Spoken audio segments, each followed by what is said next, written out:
Donc je suis le nouveau secrétaire départemental de Force ouvrière dans le Lot.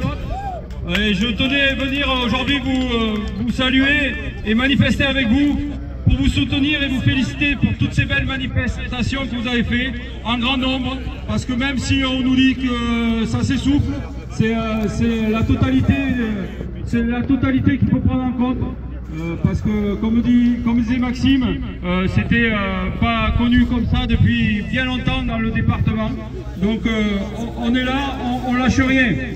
Depuis bientôt 3 mois, donc des millions de salariés, des jeunes, des retraités expriment avec force leur refus d'un recul à l'âge légal à 64 ans et un allongement des trimestres de cotisation.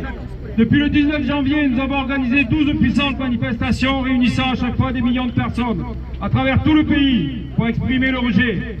Nous n'avions pas connu une telle mobilisation.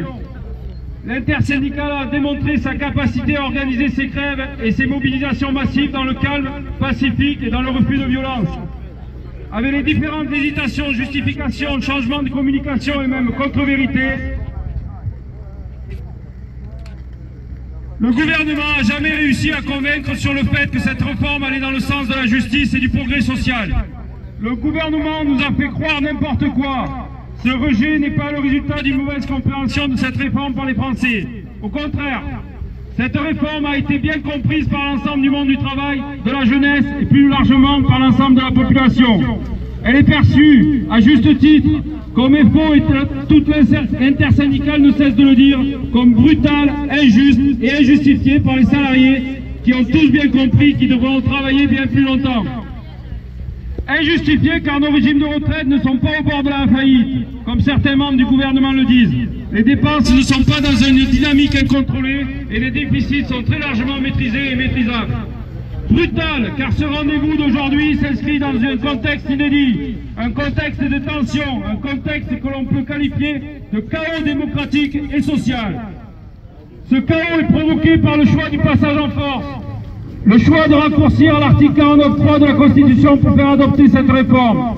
Le gouvernement a même reconnu qu'une majorité du parlementaire l'aurait rejetée. Nous attendons la décision du Conseil constitutionnel de demain, comme disait Maxime. Et d'ores et déjà, cette réforme n'a pas de légitimité sociale, populaire ou démocratique. La responsabilité de la situation explosive dans laquelle se trouve le pays n'incombe pas aux organisations syndicales qui ont montré l'unité qu'il y avait et qu'il n'y avait pas eu depuis si longtemps. L'exécutif s'entête face à une mobilisation massive qu'elle ne veut pas voir ni entendre. Borne, la semaine dernière, nous a reçu les organisations syndicales et campe sur ses positions. Donc nous avons quitté Matignon. Nous attendons de pied ferme le Conseil constitutionnel de demain. Même si nous sommes dubitatifs, nous gardons espoir. Conseil constitutionnel composé de 9 sages. Alors, auront-ils la sagesse d'écouter la colère? Auront-ils la sagesse de reconnaître cette injustice? Sinon, les parlementaires qui ont été ignorés, qu'ils déclenchent le référendum d'initiative populaire et les 4,8 millions de signatures, nous irons les chercher et nous allons gagner.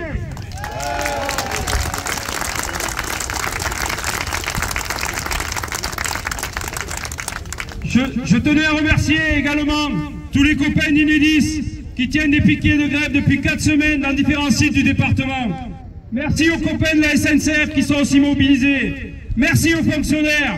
Merci à tous les salariés du secteur privé. Merci aux retraités pour leur soutien. Merci aux jeunes. Merci à l'ensemble de la population. On ne lâche rien.